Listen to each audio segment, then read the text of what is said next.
কেউ কাউকে ভুলভাবে মার্কিং করে থাকে বা যেখানে যা পাওয়ার উপযুক্ত রয়েছে সেটা যদি না দিয়ে থাকে, রিভিউ কমিটির সামনে সেই খাতা পুনঃপরীক্ষা করা হবে।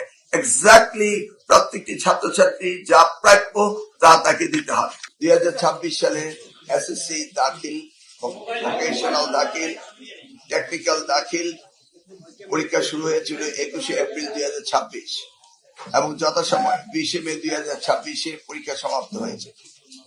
আমাদের রেজাল্ট ঘোষণার কথা ছিল গত মাসের 20 তারিখ, উইদিন 60 ডেজ, কিন্তু দেশে বন্যা বিভিন্ন কারণে আমাদের কিছু খানিকটা বিলম্বিত হয়েছে, সেজন্য আমরা দুঃখিত।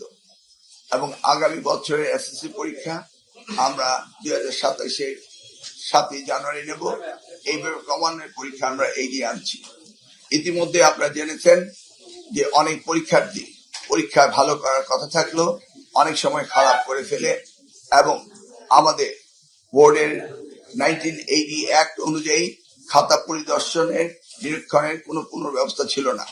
বর্তমানে আমরা এই 1980 পাবলিক পরীক্ষা অ্যাক্টকে পরিবর্তন করেছি এবং যেই সমস্ত ছাত্রছাত্রীরা তাদের খাতা পুনঃপরীক্ষার জন্য আবেদন করবেন তাদের সম্পূর্ণ খাতা পুনঃপরীক্ষণ করা হবে এবং কোথাও যদি কোন ভুল ত্রুটি হয়ে থাকে সেগুলি পুনরায় ব্যবস্থা নেওয়া হবে।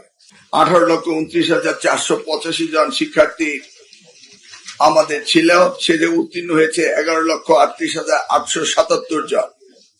পাশের হার হয়েছে 62.25। জিপিএ প্লাস পেয়েছে 1,16,676 জন। 5 আগস্টের বিষয়টা উত্তর দেওয়ার আমার প্রয়োজন নেই। আমি এবার থেকে যেটা নাম্বার পেয়েছি সেটা দেওয়া হয়েছে। শুধু নতুন সুবিধা যেটা হয়েছে, আগে পদ্ধতি ছিল যদি কোনো স্টুডেন্ট রি-এক্সামিন করতো তাহলে শুধু টেবুলেশন শিটটা দেখা হতো, সত্যিকার অর্থে ওই শিক্ষার্থী খাতা পাল্টিয়ে গিয়েছে কিনা এবং শিক্ষক যথাযথ নাম্বার দিয়েছে কিনা এই পুনঃপরীক্ষা করার ব্যবস্থাটি ছিল না। এবার আমরা আইনগতভাবে পরিবর্তন এনে সেই ব্যবস্থাটি রেখেছি যে প্রত্যেকটি শিক্ষার্থী তার খাতা পুনঃপরীক্ষা করার সুযোগ দেওয়া হয়েছে। সেই ক্ষেত্রে কোনো মানবিক বিষয় নেই।